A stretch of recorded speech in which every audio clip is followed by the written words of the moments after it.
JEE main 2022 का question है, इसमें बोला है source of potential difference V is connected to the combination of the identical capacitor as shown in the figure when key is close the energy store E1 and when key is open and dielectric constant K is equal to 5 introduced between the plate of the capacitor, the total energy store E2, ratio बताना है E1 by E2।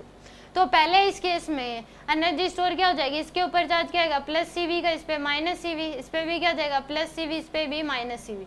तो initial E1 की value आ जाएगी half CV का square plus half CV का square, या फिर Q square by 2c भी हम कर सकते हैं। क्या कर सकते हैं, क्यू स्क्वायर बाई 2c, उसे भी कोई फर्क नहीं पड़ता। फिर हमें इसके अक्रॉस पोटेंशियल पता है, इसके अक्रॉस बी वी होगा, इसके अक्रॉस भी क्या होगा वी, दोनों पैरेलल में है। तो ये क्या आ जाएगा सी वी स्क्वायर आ गया, फर्स्ट इक्वेशन तो ये बन गई। अब क्या कर दिया इस केस में, अब ये कर दिया कि यहाँ पे ये प्लेट तो जुड़ी हुई है बट ये एक के साथ ही जुड़ी हुई है, ये समझो इसके साथ ही की अब क्या है क्लोज नहीं है, ओपन है। तो यहाँ पे अब इन दोनों के बीच एक स्लैब इंट्रोड्यूस कर दी, ये एक स्लैब डाल दी जिसका डाइलेक्ट्रिक कांस्टेंट क्या है 5 है, 5 इसका डाइलेक्ट्रिक कांस्टेंट है, इसकी वैल्यू V है।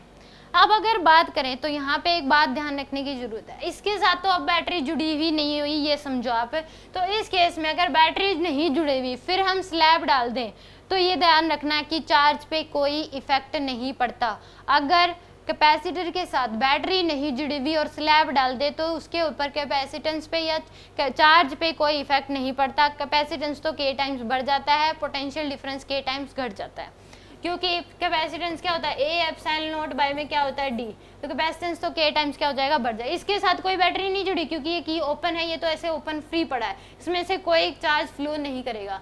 और पोटेंशियल क्या होता है QD बाय में A epsilon not, delta V potential difference की वैल्यू ये होती है, तो K टाइम्स क्या हो जाएगा घट जाएगा। तो इसके अक्रॉस पोटेंशियल डिफरेंस पहले V था तो अब क्या हो जाएगा इसके अक्रॉस V बाय 5, और C डैश की वैल्यू क्या हो जाएगी 5C के बराबर आ जाएगी। C डैश की वैल्यू क्या हो जाएगी K टाइम्स बढ़ जाएगी यानी कि 5C आ जाएगा।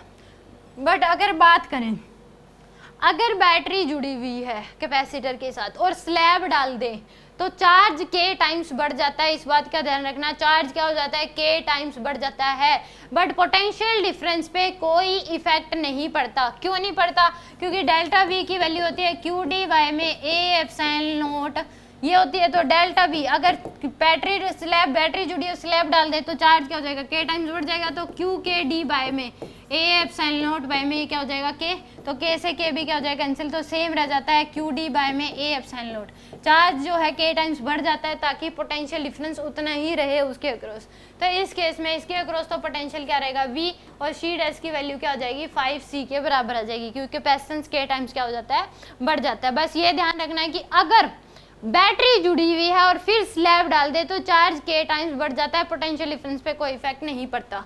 बस इतनी सी बात ध्यान रखनी थी। अब E2 की वैल्यू अगर निकालें तो इसके अक्रॉस हाफ C डैश की वैल्यू क्या हो जाएगी 5C इंटू में V square plus half C dash की वैल्यू 5C इंटू में V की वैल्यू है V बाय 5 का स्क्वायर यानी कि V स्क्वायर बाय 25।